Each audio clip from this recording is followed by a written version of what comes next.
Okay, good. Jim, Right. over to you.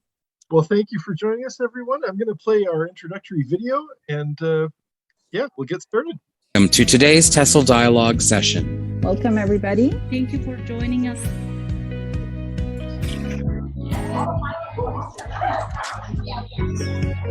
As you learn with us today, we encourage you to reflect on the land we are on.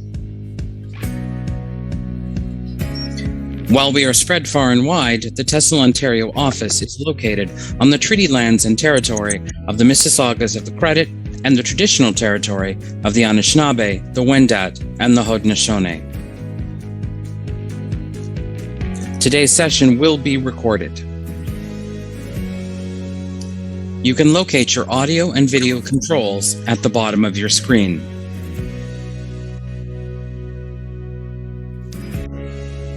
You can also locate your chat feature at the bottom of the screen, chat with attendees, or ask our subject matter expert a question.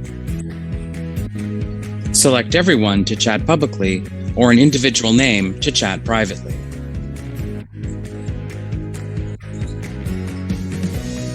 To raise your hand, select Reactions and click Raise Hand.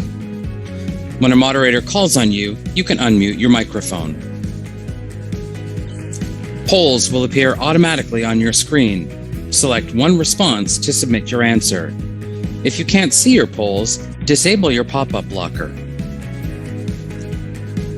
Closed captioning is available through the live transcript feature.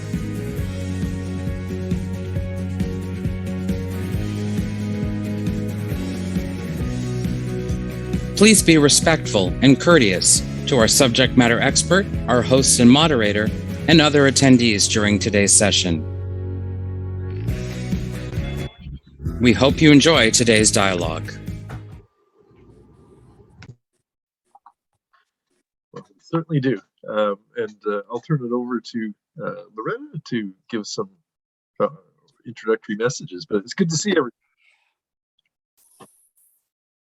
So let's get started. Welcome to our today's TESL dialogue session named English Medium Instruction Across Contexts. Our very special presenter for today is Dr. Joyce Kling. Our host is going to be me and Melita Vrakela, and our moderator is our special guest moderator for today, Jim Peppel. Thank you, everyone, for joining us today. We'll start with a short biography for our presenter, Dr. Joyce Kling. Dr. Kling is a senior lecturer at the Center for Languages and Literature at Lund University in Sweden. Over the course of her career, she has worked as an ESL and EFL teacher, program director and administrator, teacher trainer, researcher, materials developer, author, and consultant. Her research interests include EMI, teacher cognition, and language testing and assessment. She has published in several books in the area of EMI and international education. The most recent publication is a co-authored monograph entitled The Evolution of EMI Research in European Higher Education. She is currently TESL International Association President 2022-2023. Welcome, Dr. Kling. Thank you so much. I'm really excited to be here and get a chance. Ontario has a special place in my heart. I grew up in suburban Detroit, and much of my family still lives in Toronto, my father's family, and so all of my childhood was spent driving through the tunnel. So I feel like I'm kind of going home a little bit, and I'm really happy to be here and have a chance to talk to you today. So thank you for the invitation. It's a great honor and pleasure to have you here with us. Great. So let's get started. So we have a questions agenda. We'll start with introductory questions, and then we'll move on to conversation and discussion questions. And as usual, we'll continue with a breakout room activity question at the very end. So let's start with our first introductory question. What is English medium instruction in higher education? Over to you, Dr. Kling. Right. So as you can see, I do say I've been working and publishing a lot in English medium instruction in the field of, and I've done most of my research, including my doctoral research in this area. I've been in Scandinavia now for about 25 years. I hit the quarter century mark in February, and I started at Copenhagen Business School, where I was asked to develop a language center at the business school. And what was already going on in the late 90s in Scandinavia was full content courses being run in English with very few questions being asked, right? We're just going to run these courses in English. And there was very little discussion about what was going on with students in terms of their learning and what was going on with teachers in terms of their capabilities for teaching. So English medium instruction became synonymous with international education, right? If we have international education and we bring in students, it'll be run in English, and because we want to increase our rankings, or we want to have a chance to have just more students. Now in Scandinavia, people weren't coming speaking. I live in Copenhagen. I'm actually speaking to you from Copenhagen. I've just started in my position in Sweden, so I do the bridge situation. People don't come to Scandinavia speaking the local languages, Danish or Swedish or Norwegian. And so all programming was going on in English. At the time, before the turn of the century, the idea was that if you went to Spain, it was because you wanted to increase your Spanish. You were coming to Europe. If you went to France, it was to speak French. And we had many Canadians who would come to learn. And then suddenly it became difficult to get courses in the national languages because there was such an increase in English medium instruction.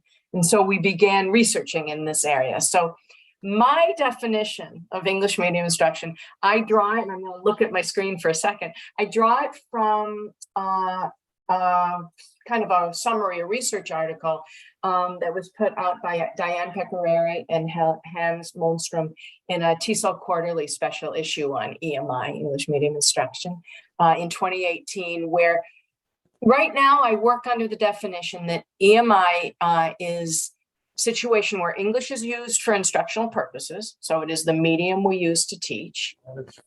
It's not the subject being taught. So we're not teaching English. We're teaching biochemistry or philosophy or you name it. And language development usually isn't a primary learning outcome. It's the content. And that for the most part, the participants are second language English speakers.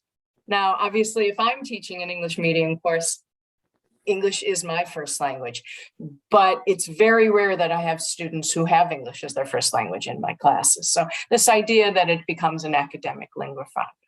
So from my standpoint, that's what English medium instruction in higher education is. Thank you. Thank you so much, Dr. Klein.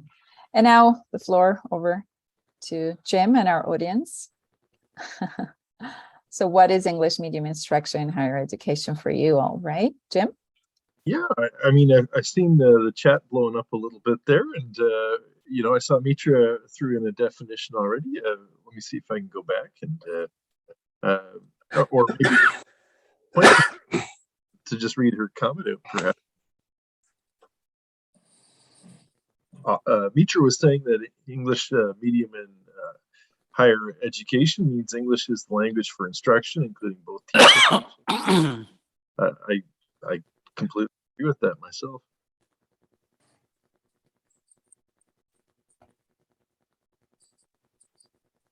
So any other definition? Yes. Mm-hmm. I was going to say what's interesting for this particular context is that, of course, immersion in language immersion education really began its roots in Canada with French language immersion and English language immersion in that area.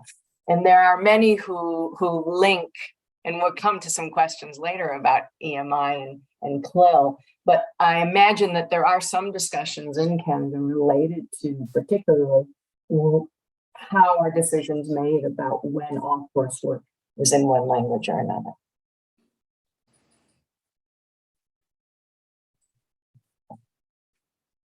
Okay, great. Do we all feel comfortable with the definition? Are we ready to move on? Yes? Okay, that's good. Great. And I can see some of you are still changing your names, and that's great. So let's move on to conversation and discussion questions, and I'm sure we'll have a lot to say here. So the first question is, what are some of the challenges and opportunities of EMI? So since for the past 20 years, there has been a great deal of research coming out of Europe and Asia, in particular, about mostly the challenges. It always talks about the challenges. What are the challenges of EMI? And many of these relate from, they're drawn from studies, attitudinal studies and teacher cognition studies, where people are, university administrators are concerned with proficiency levels of teachers. Can content teachers teach in English? And they are concerned about student attitudes. This goes back to some of the research that was related to international teaching assistants that came out of the United States in the 80s. Even when I was going to school, the concerns that if we had graduate students teaching in their second language, would they be able to teach? And some of these challenges are related more with natural sciences and the humanities, the hard and the soft disciplines. But some of the other challenges that have come up have been that teachers do find that it takes them a lot longer to prepare their lessons, that it is perhaps they aren't able to cover as much material, and they often don't feel as nuanced. We hear a lot of stories about, I can't tell my jokes, I don't have my humor, I'm not able to really discuss what I want to. On the flip side, a lot of the opportunities deal with the ability to really have more internationalization at home and building on all of those aspects of intercultural communication and language development for our students. We find that with the idea that mobile students, that people, particularly since the pandemic and everything stopped, even before the pandemic, this idea that students were all traveling around the world, the data showed that really only about 2% of university students were mobile globally. It's a very small percentage, and it's a particularly wealthy socioeconomic group who is able to make that work for them. And so this idea of internationalization at home, the idea of getting students to be able to start looking at material from a more comparative analysis and thinking beyond their national boundaries has really been an opportunity for the multilingual, multicultural classroom to speak to issues and have students become more global citizens, our graduates, as a goal for the future of having global citizenship and an understanding. So I think that that's one of the main takeaways. And I'd like to hear some of your ideas, and I can tell you about an experience I had at the medical school after, but I'd like to hear from you first. Thank you. Very interesting indeed. Over to you, Jim. Yeah, in the chat, we've got Kay's messages there, and we also have someone who is talking about their experiences in Turkey, preparing graduate students for their studies. That person's saying one of the challenges for the students is that they have to spend quite a long time to get ready to understand the language of instruction. So there's some truth there, that's for sure. And we have Mitra writing in as well. One of the challenges for both teachers and students is that it may not be their first language, which creates miscommunications, misinterpretations, and even failure in communication. But on the flip side, the positive is that it can be treated as a universal way of teaching and learning all over the world. It's definitely, I think, something that's positive. Yeah. I definitely agree with that. We are seeing more and more that, particularly in areas that have been really, they have a tradition of teacher-fronted lectures in large halls. EMI has given universities an opportunity to push new pedagogies. And there are many people who find that since there is, there's this idea that EMI should be more student-centered and more dialogue-based. The teachers who teach in English as a foreign language then find that they're integrating new pedagogies into their own teaching when they go back to their first language teaching. So we are seeing some of that cyclical pedagogic development, even in areas where they may not have had much pedagogy training in their careers. We also have Manal there. It's talking about, the importance of finding common ground, with students and their educational backgrounds. And then Kay is sharing a personal story of their time teaching in Hong Kong and, starting in English, but, obviously things are changing in that teaching environment. So good to know that some of us have those experiences as well. Right. Interesting.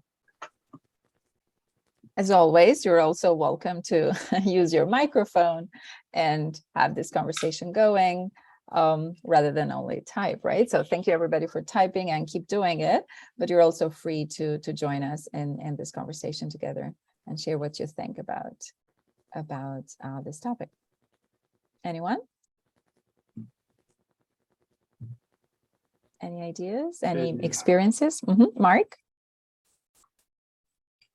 Oh, no, I saw you unmuted. That's all. Okay, yes. So these are subject-specific teachers who also speak English. And so the challenge would be that they would have to know pedagogy for teaching English at the same time. They would need to know all kinds of, what we know about language. They should also have some proficiencies in language knowledge at the same time. How credible is it? How believable is it that these teachers are able to teach the subject and teach the language at the same time? Do students ask language questions, or do they just try to muddle through and just clarify specific words, whatever? So the question is, the teachers,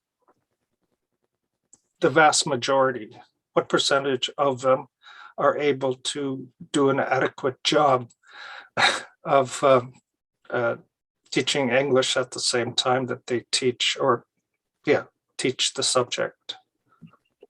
Yeah, Mark, you just touched on a topic that has been a constant debate for the past 2 decades, because there are several studies, one in particular from about 12, 13 years ago by a man named John Airy in Sweden, and then just recently 2 researchers, David Block and a colleague, the name escapes him right now, where they really have done some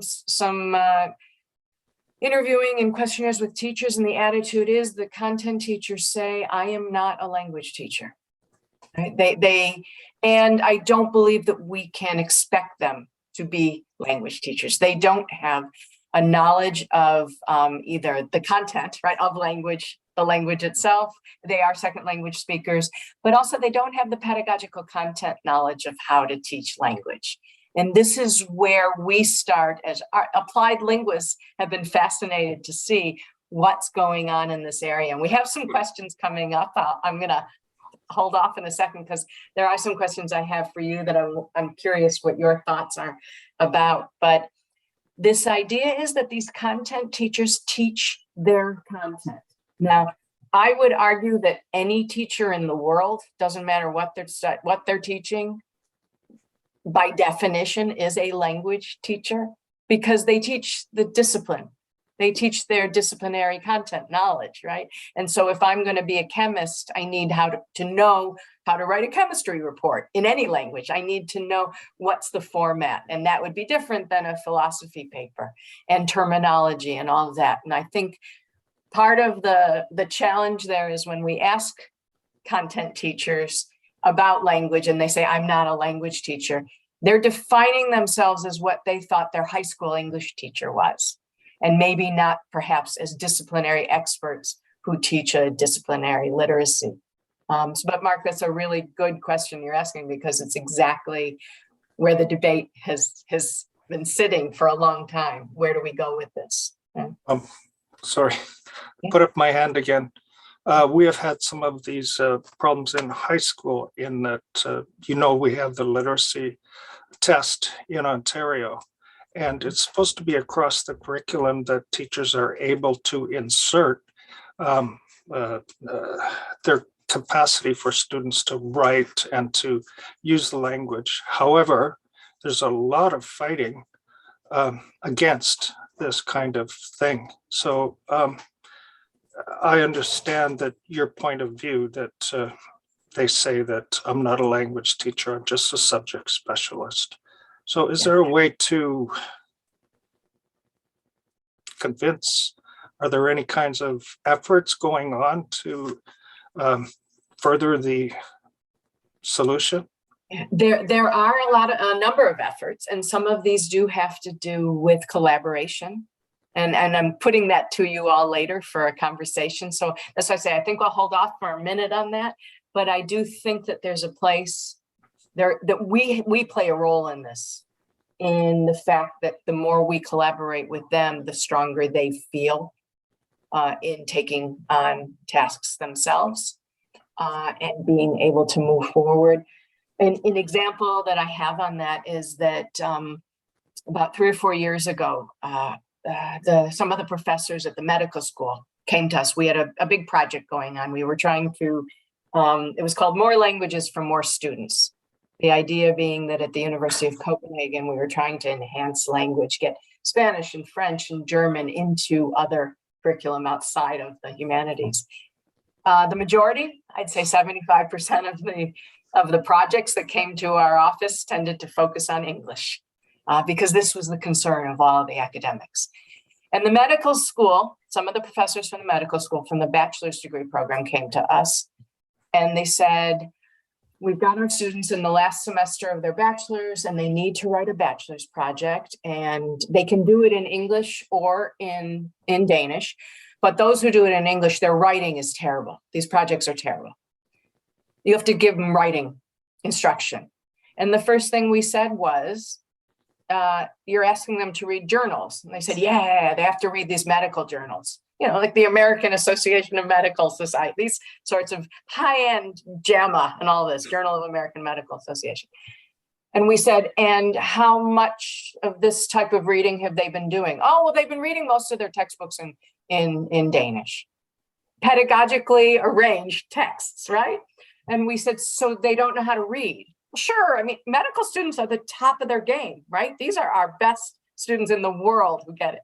So they don't know how to read. And we said, at this stage, it's not a question of teaching academic writing. It's just a question of helping them to decipher the discipline. So I was actually the language expert, the language consultant to this project. And I worked with one of the medical professors, and he was teaching a course on research methods. And I brought in disciplinary literacy and genre awareness strategies in terms of critical reading for medical journal articles. And I team taught with him. And we taught some of it in Danish, some of it in English in a mix.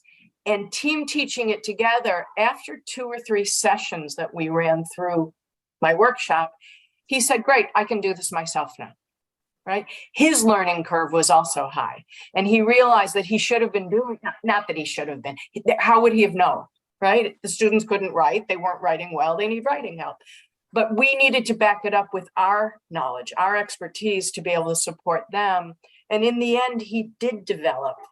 He's a very bright man. His English was strong enough. He was also teaching in Danish, but there was no reason he couldn't teach some of this through Danish in a Danish context, with the target being critical reading in English for medical journal articles.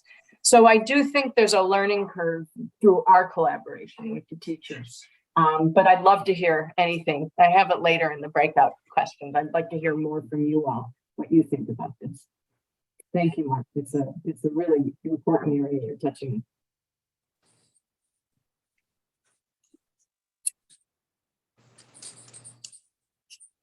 Okay. We have a hand raised. Your name, please, because Yeah. Just give Your me name? one moment. Let me just lower the hand first. Okay, yeah, so my name is Sami, and I'm from Ottawa. I work for Ottawa Cotton District School Board. I work for them as an ESL and Link instructor. I just wanted to add a comment in terms of pedagogical context when it comes to teaching English, or when it comes to teaching content-specific subject matter. And my understanding is that although the content might be different in terms of, like, if you're teaching English as a second language or English as a subject, or when you are teaching some other subject like chemistry or biology or physics. So my understanding is that as far as the basic pedagogical principles are concerned, they should be similar across the disciplines, like in terms of delivering lessons which are more student-centered, delivering lessons which are more based on a communicative approach, encouraging learner interaction.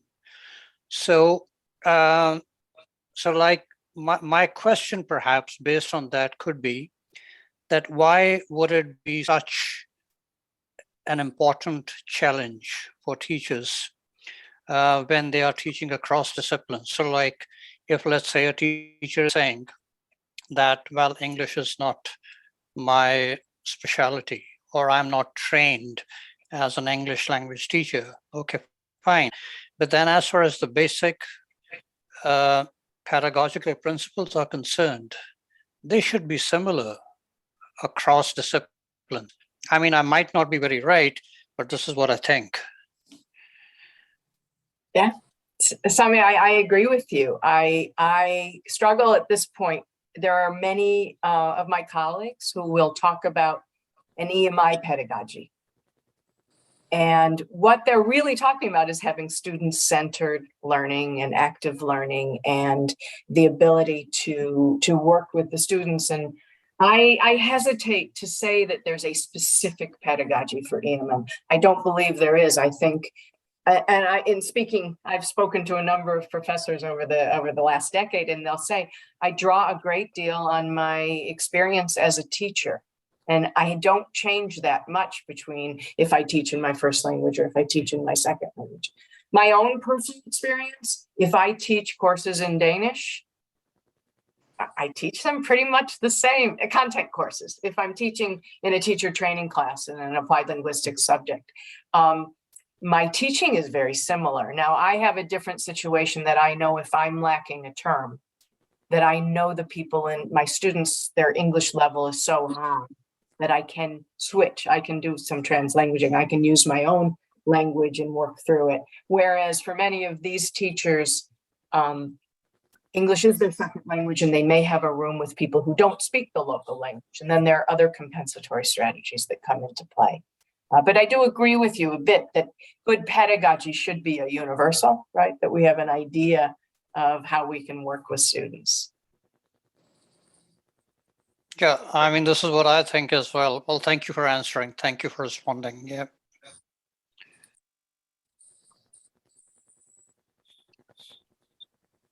We also have a couple of questions in the chat there.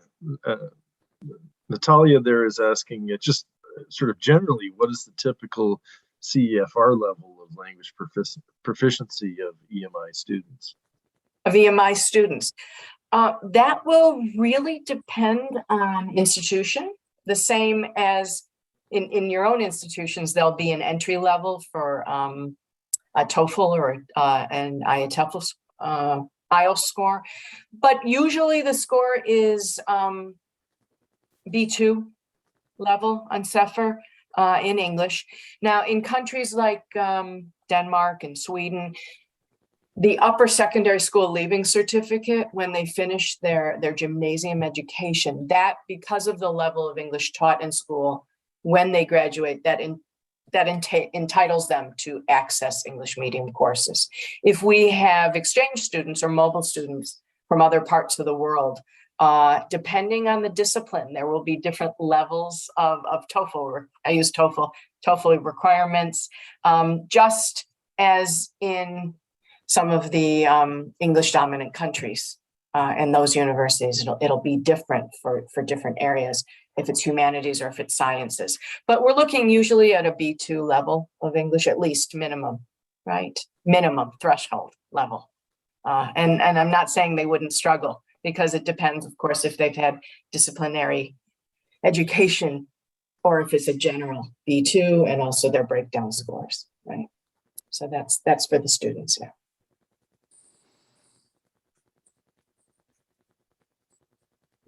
Okay, great. We also have a comment from Simon Tribe, and it refers back to what we said about the untested language level of content instructors or professors. So sometimes, I mean, it might be a requirement for them to know English, and if it is, it's not tested, right?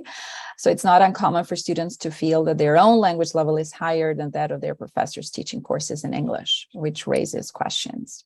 Yeah. Actually, I don't know if you wanted to go to the next question. Oh, yes, we will. I think that's a good segue to the next question that we have. Right. So that's precisely our next question. What level of English proficiency should an English language 2 EMI teacher have? Right. And Simon, you touched on a very important point, which is that many times the content expert, the content teacher, can feel somewhat inhibited knowing that they have a room full of 20-somethings who speak a very strong high proficiency level of English and their understanding. And that actually led me to my doctoral research, because I had serious questions about professional identity and professional authority if you yourself didn't have an adequate level of proficiency. Could you feel like yourself?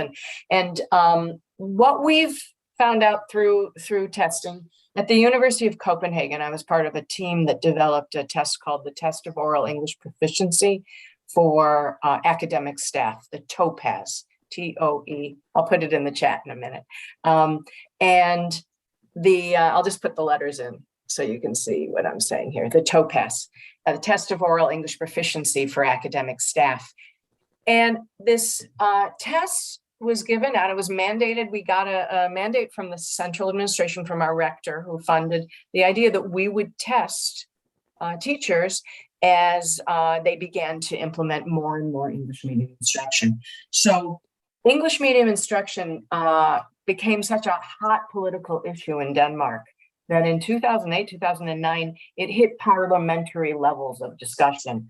Could a university run courses in a welfare state with state-funded education that wasn't in the national language, right? And because of that, the ultimate answer was yes. The universities have autonomy to make their own decisions in programming, which made the people at the universities very happy. But it did still push the question, well, what can we do about certification? And so we created the certification test, the idea being that teachers would then get formative feedback and help if they needed help. We have a corpus of about 600 tests now where we've tested associate professors and full professors.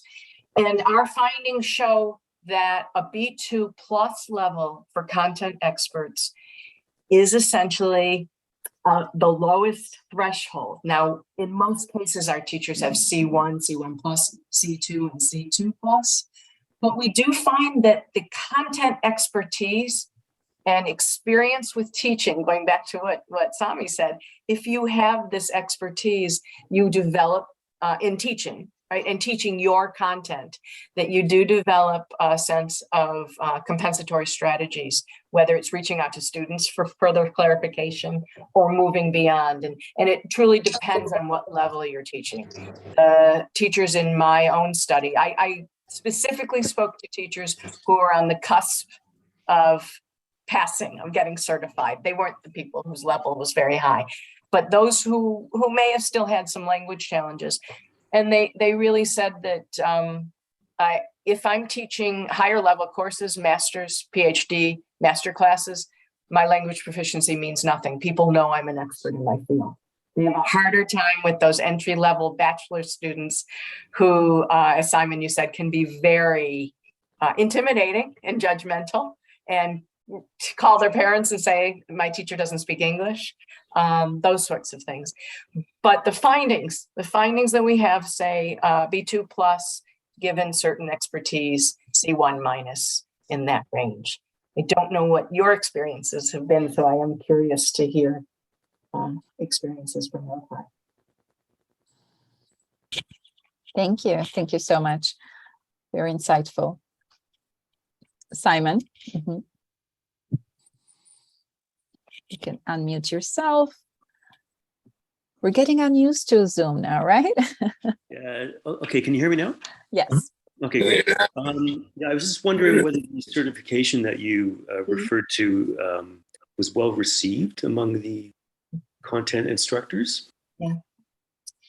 Surprisingly, yes.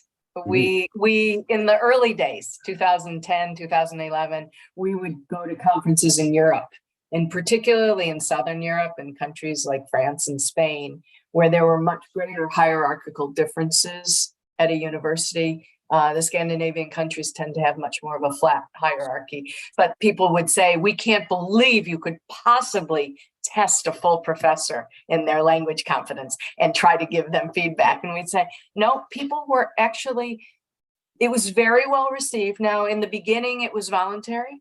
And then we had a situation where in what's now the formal Faculty of Life Sciences, and got eaten by our Faculty of Science, but Life Sciences contracted our center to test 200 people within their unit because they were going English only, all English EMI courses for their graduate work. A few courses would be in Danish, but the majority of graduate studies would be in English.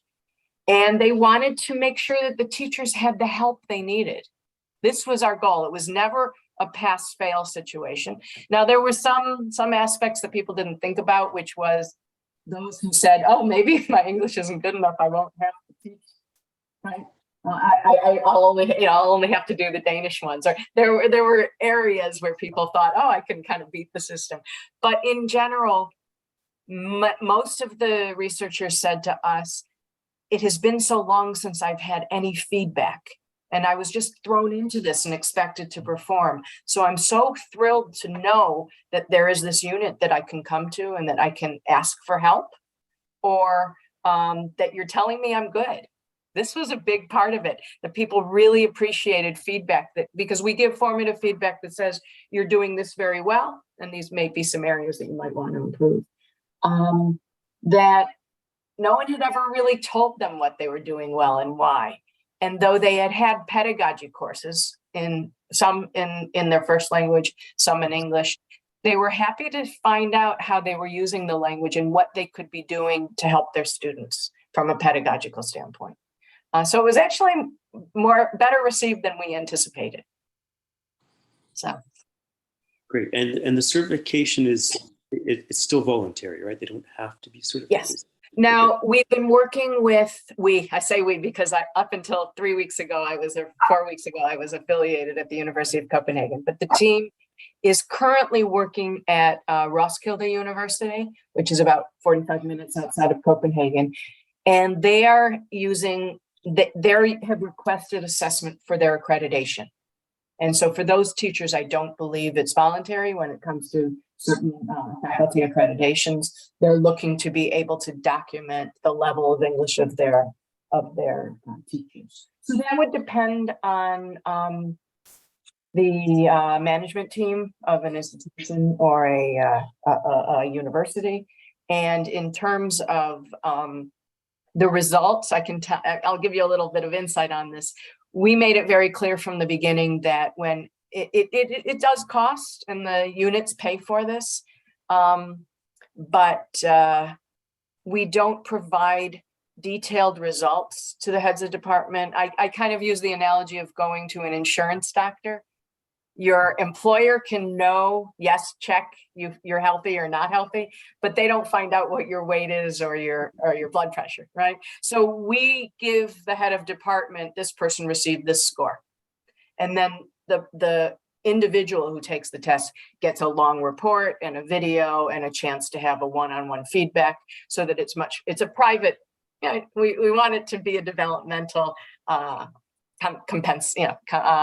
development course. So we keep that element private. Yeah. Did I answer your question, or did I go on a rant? Yeah, absolutely. I think I'm still live. I just wanted to add, like the big challenge we have is we deal with two types of content instructors. Ones who believe they have the most amazing English in the world, and it is not to be questioned, and others who behind closed doors phone us and say, look, we know we need help. Please don't tell anyone that we need help. And you know, I don't understand my students because they're coming out with C1 from their federal state, you know, the gymnasium, what you talked about. And there's a real sense of shame. I really feel for those instructors, actually, because there's no centralized standardization agency to run that. So. Right. And you've identified a major challenge. And as I said, that was my original instinct 10 years ago. And I was looking at this to say, what's happening to the person who feels shame, who feels sick to their stomach when they wake up in the morning, thinking that the administration said, by the way, because in my context, it really is, by the way, next semester, you're teaching in English. You have an exchange student. You always taught this course. We had a teacher from anthropology. She had just written a book in Danish. She had just published her content book. And they said, oh yeah, you've got a handful of exchange students next semester, so you'll be teaching in English. And she voluntarily came to the center and said, I need help. And her help was mostly self-esteem, because when we showed her, when we could assess her and show her her own work, right, and show how through observation and feedback, she built up that self-esteem, but she had felt like she had been a little bit ambushed. Now, this was 10 years ago, and we've developed a greater sense of being able to reach out to people to say, we are here for you, but we do have a situation that we've been supported by our central administration. And only now, within the past 6 months, have we passed a language policy at the University of Copenhagen. Many other institutions, particularly in Southern Europe and in Spain, they've had a great deal of focus, and also in Japan, about ways to protect and promote facilitation for those people who are feeling they've been thrown under the bus a little bit, right? Yeah. Thank you for that question, Simon. It's good to see questions rolling in. Of course, if you want to ask questions directly, just raise a hand or turn your mic off. I see Mark has sort of a question that transitions into what you were just talking about, whether it's mandatory. I was wondering, Mark, if you want to ask that still?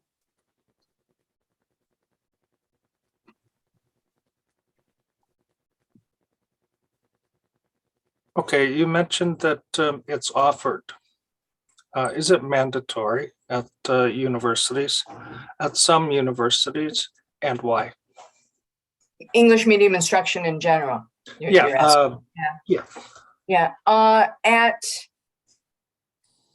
the beginning, if we go back 20 years, the best scenario was, oh, we can run parallel courses. We can have some in English and some in the national language. In my case, it was Danish. Now it's Swedish.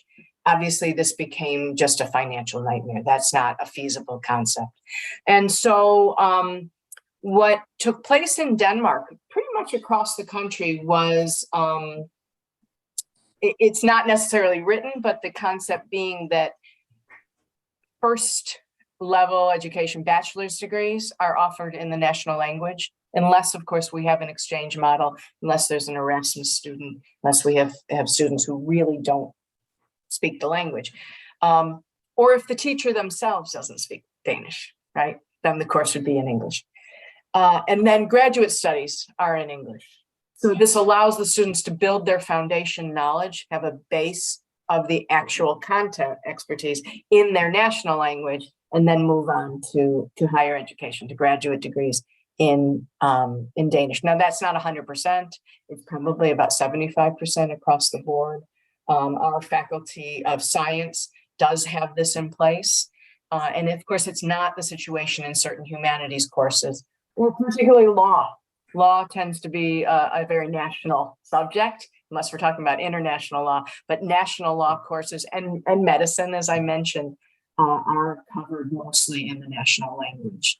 But not all. In veterinary science, very often graduate studies are in English, and this has often been a case in point. People say, why is that? Because, well, we have graduates who have to be able to work with aspects of production of medicine and working with the products and the science of veterinary science, but they also have to be able to go and speak with the farmers and work with animals at a different level of English. So there are these tensions of making sure that people have the ability to work with parallel language use, to be able to go across the board, not necessarily in a bilingual situation, but the appropriateness of knowing the nuances between. But in most cases, it's often a situation of money and availability of people. Now, EMI was really pushed that opportunity for internationalization, bringing in experts. And so if you can't speak the local language when you arrive, you're going to teach in English. And so your students will have to study in English, and vice versa, movement of students and graduate students and PhDs and postdocs, etc.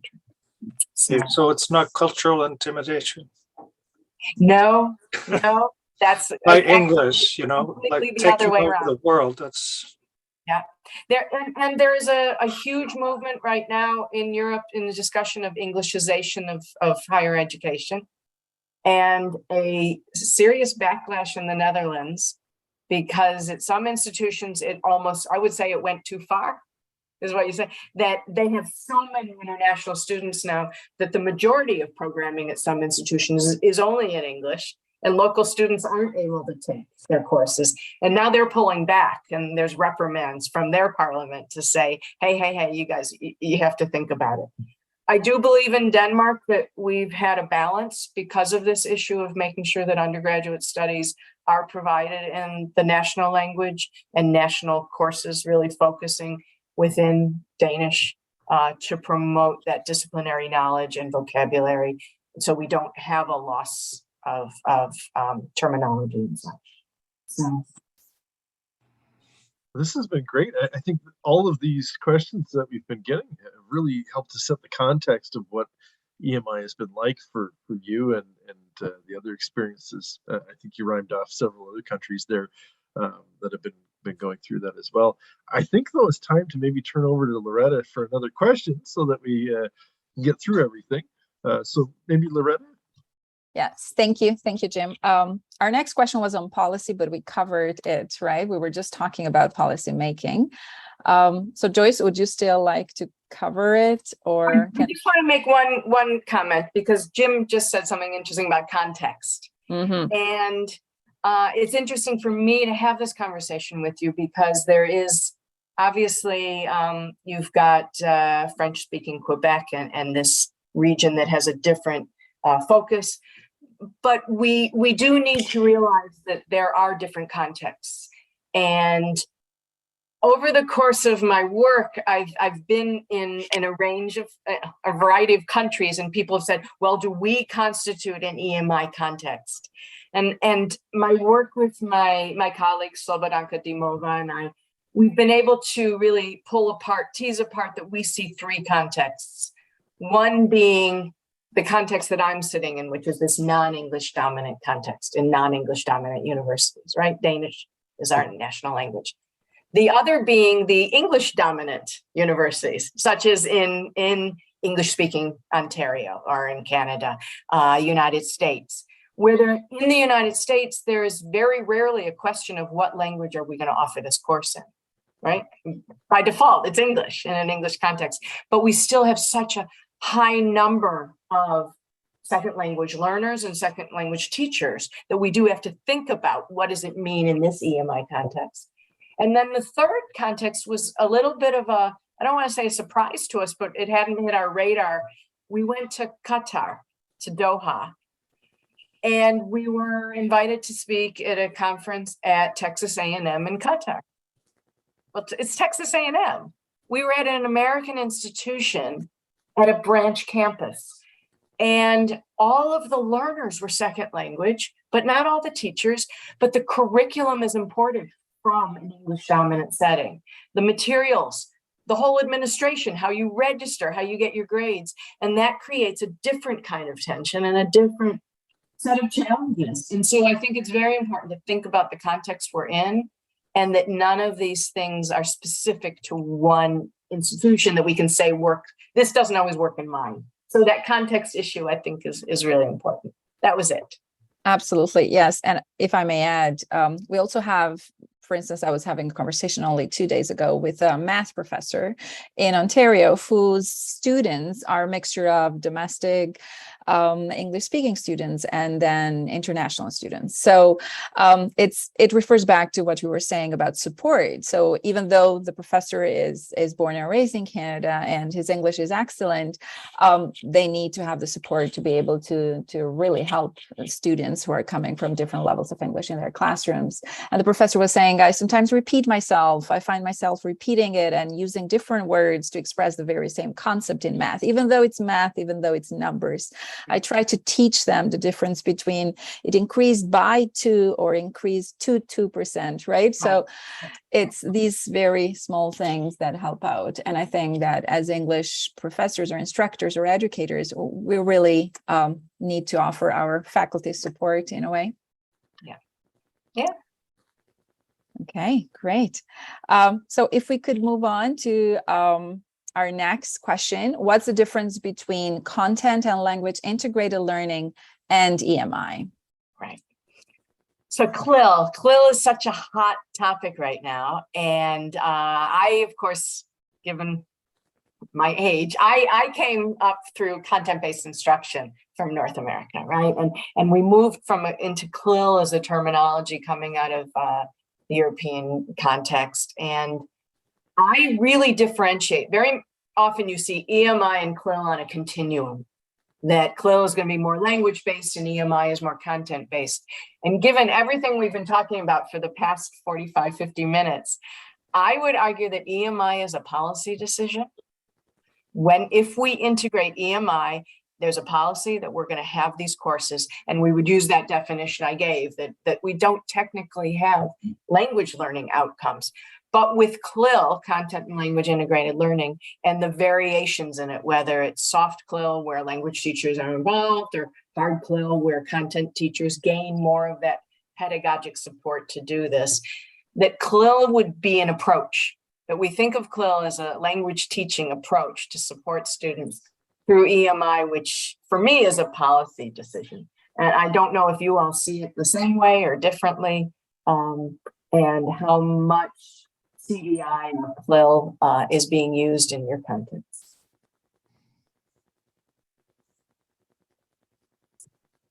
Okay, so time to share your perspective.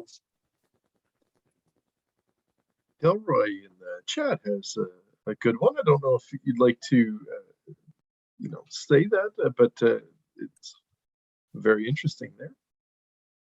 Oh, to expand on, I see. Well, thanks very much for the opportunity to tell a little bit about my experience in China. I had gone there some years ago to establish a ESL department at a college that was in partnership with a school in Canada. I had been hired here in Canada to go to China to establish this ESL department at the college level. And while there, I was asked, while evaluating the kids, I think I used Carolyn Lintz, the American linguist, her standards to measure the English proficiency of the children at all 4 levels of language skills.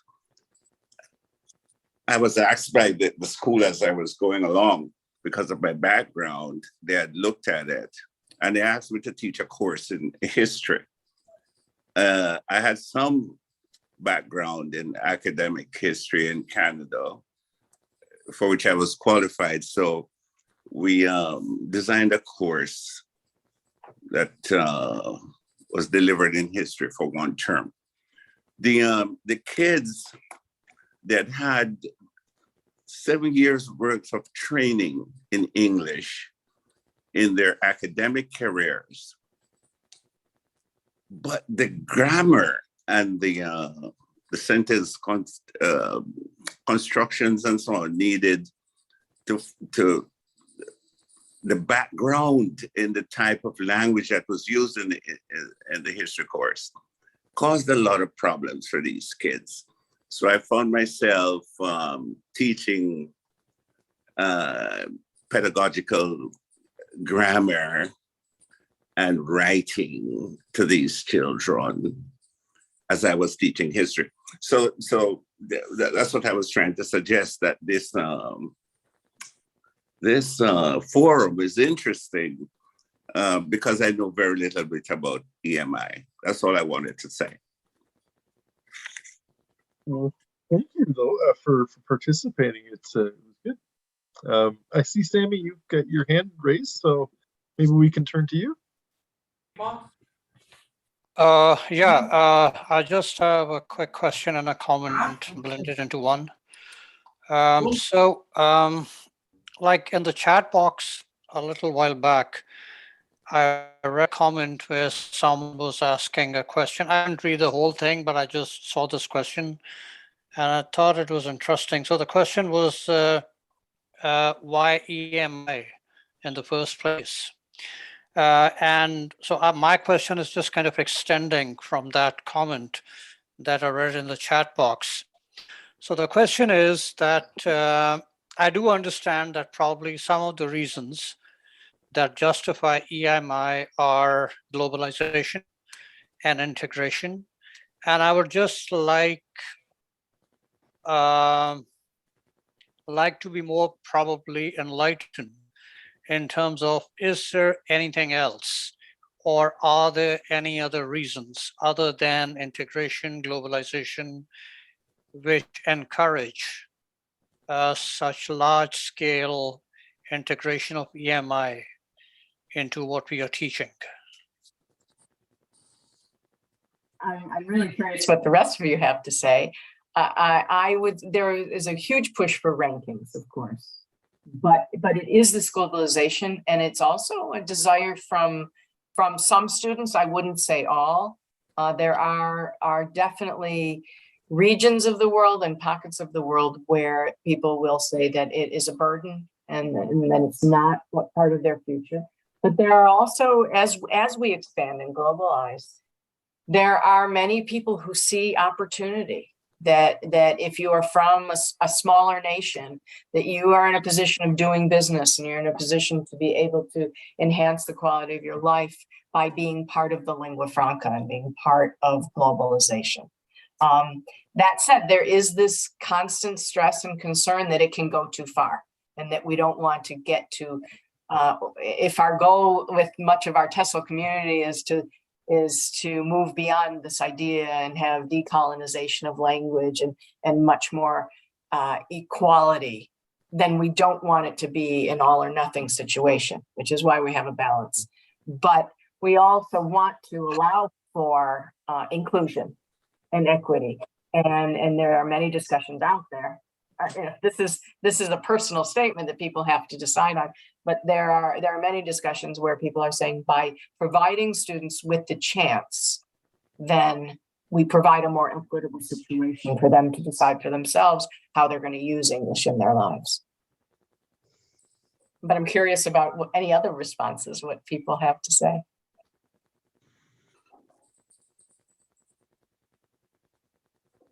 Any other comments before we go into breakout rooms? We have our final question over to all of you, but any other final questions that you would like to share, or comments that you would like to share with us? I hear Mark saying that it all costs money, right? So Mark, No, not cost, but earn. Okay. Let's make business. Let's go international. Let's go to China. I have a roommate here who's making business connections with China into all over the world. And so it's international business that she's doing. And as you noted before, it's the lingua franca currently of business. And unfortunately, I think that other languages suffer because I think that they will suck in all kinds of terminology. I was in Portugal and I looked at the street sign and it said stop. You know what I'm saying? But yeah, money, that's what I would say. Others?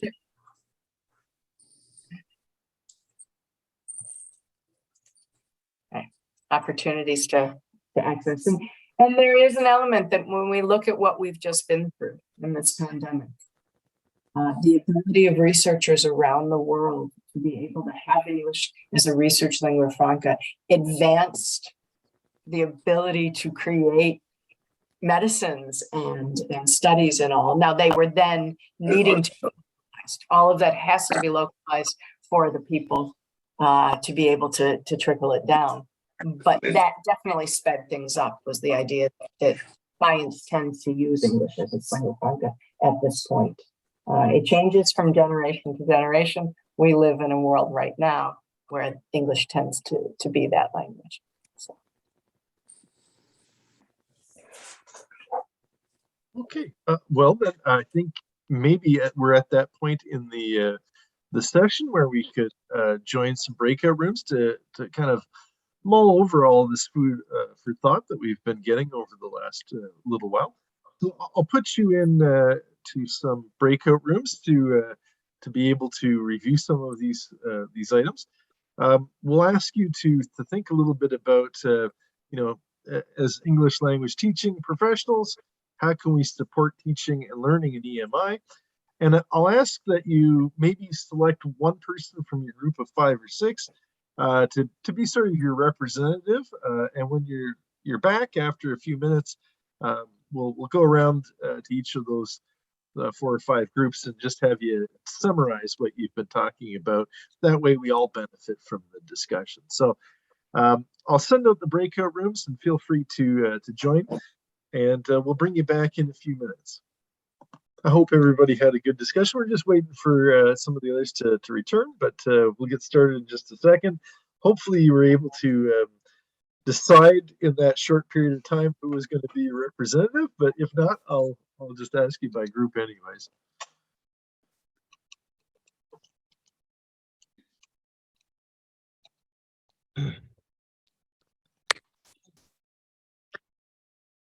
Well, okay. Thank you, everyone. It's great to see all of you here. So nice to see the faces. I hope that you had a great discussion, of course, with Joyce. Or hopefully those last few minutes also help to concentrate your thinking around some of these ideas. A bit of an opportunity to share with the larger group what you were talking about. And so maybe we'll start with group 1.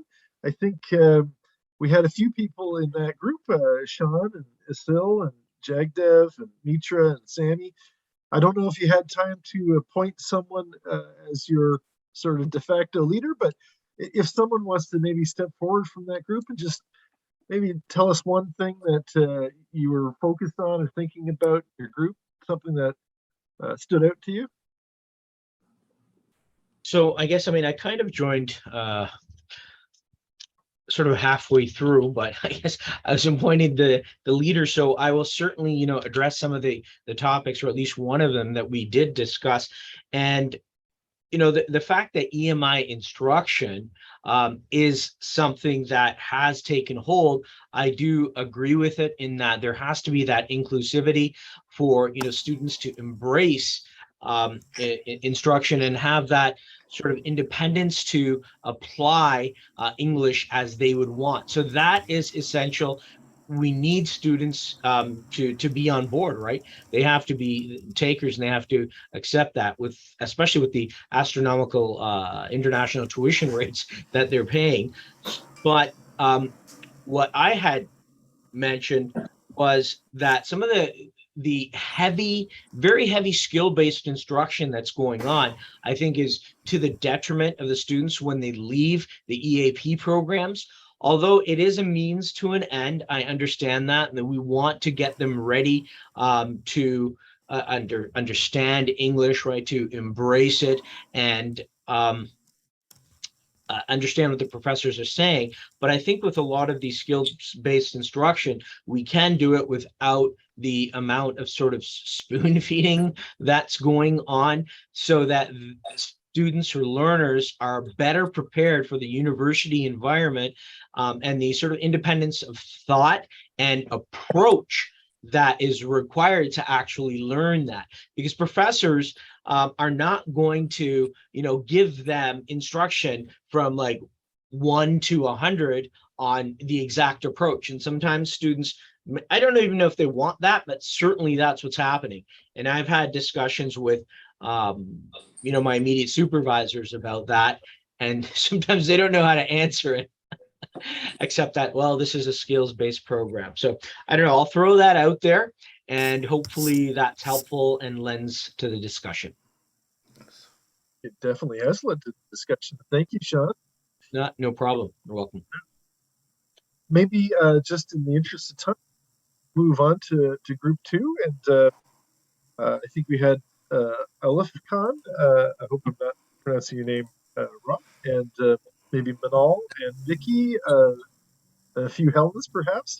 Is there someone from group 2 that would like to step forward and just share something from your discussion?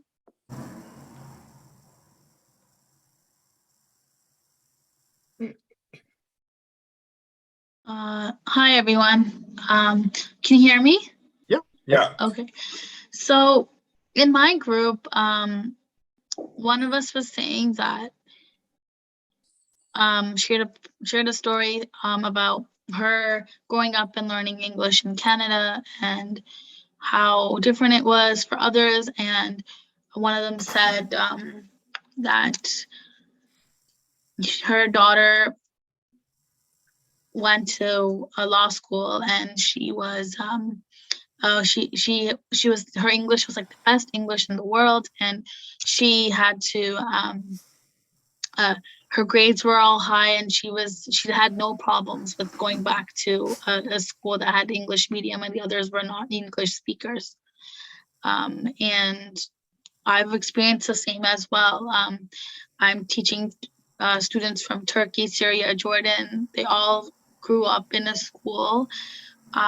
Their English is not their first language. They went to school in using the Syrian Arabic language, and they do have a lot of obstacles there as well. So yeah, if anyone else wants to jump in, if I've missed anything in my group, we can go ahead. Well, thank you for sharing it. It's good to hear the other context, of your students. So thanks. No problem. Well, I don't see any other members of your group stepping forward, so maybe we'll move on to the third group, if that's all right. And I think group 3 was Delroy and Natalia, Rosa, Seema in there.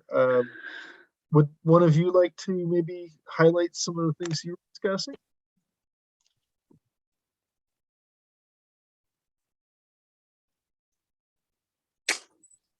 I didn't talk much in the group.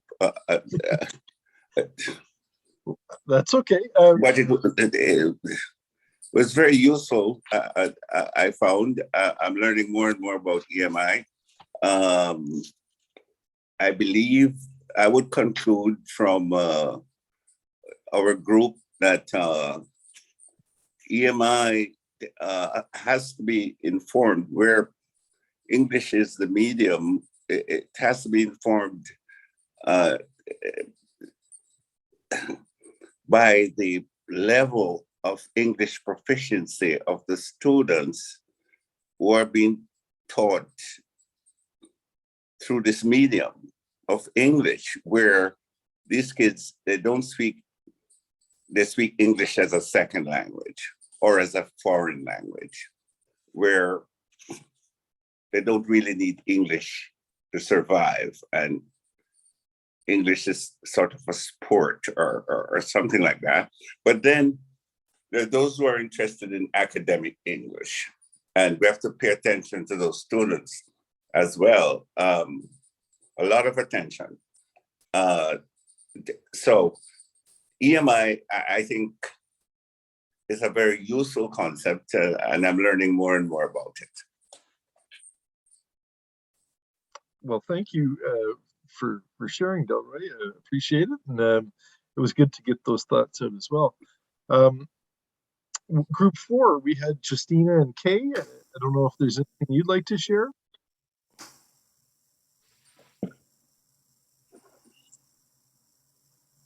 Sure. So the question, I think, was how to make English more understandable for students who study subjects, right, in English, and whose English is not first language.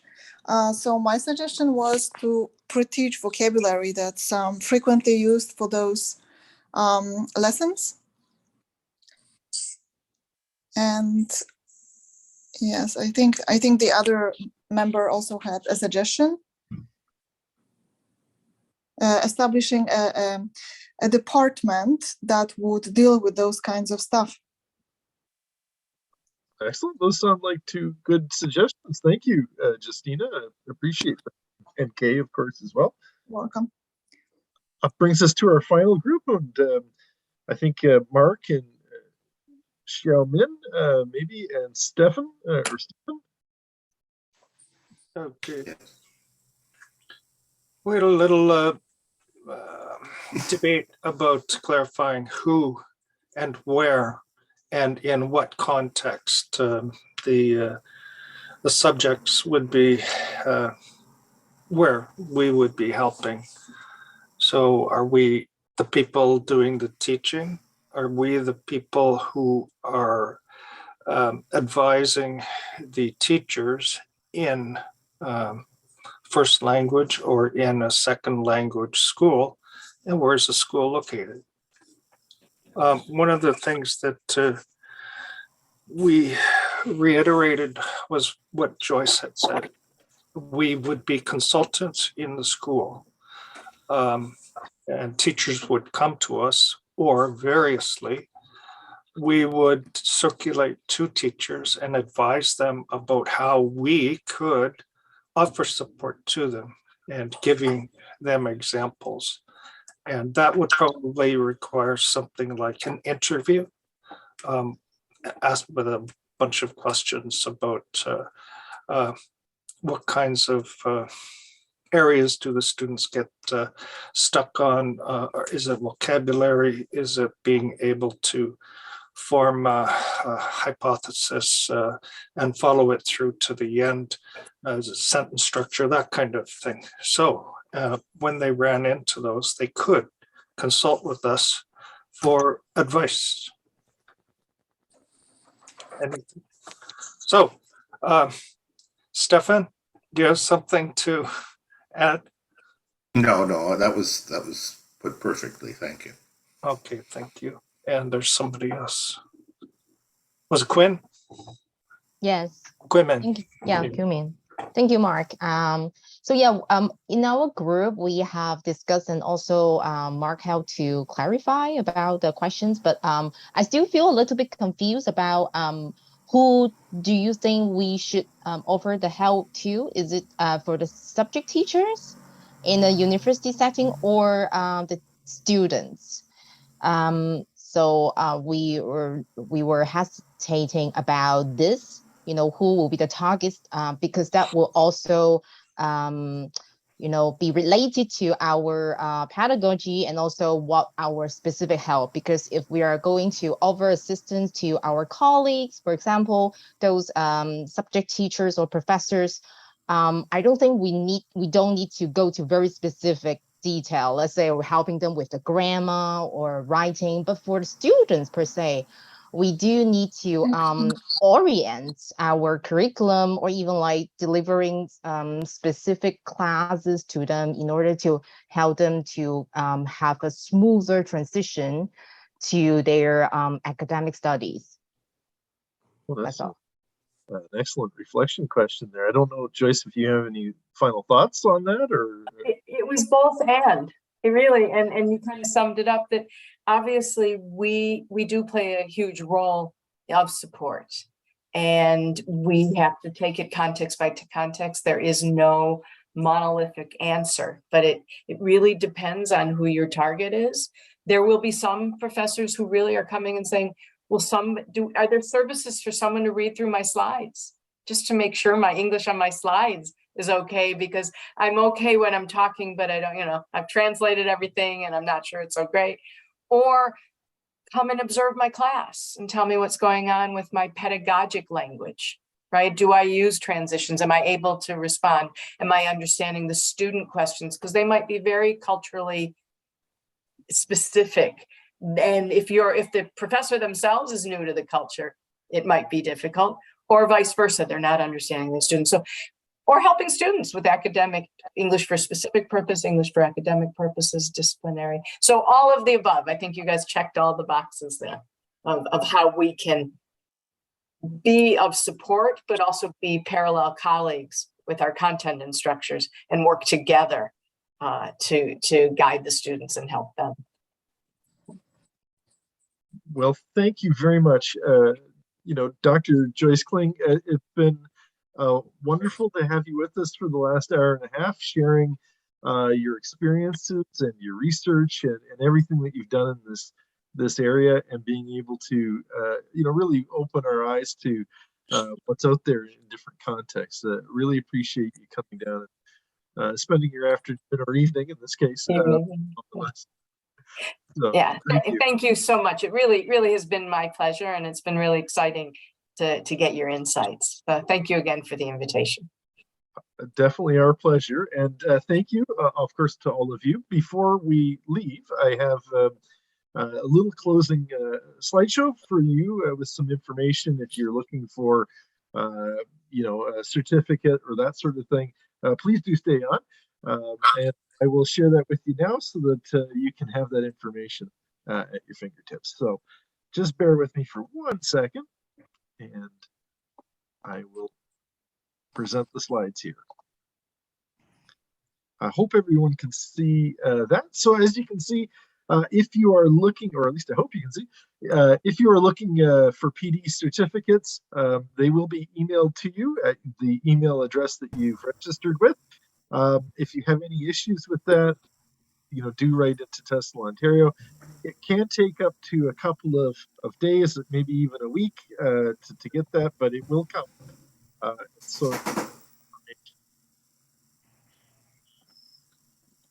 Also, because you have spent your time with us, we're always interested in learning about what interests you in taking these workshops, and we'd encourage you to take the survey and to be able to give some more of that information to us so that we can continue to bring webinars and dialogues that are useful to you. And then lastly, there is a couple of upcoming events. There's Developing Language Proficiency in an L2 Context coming up shortly.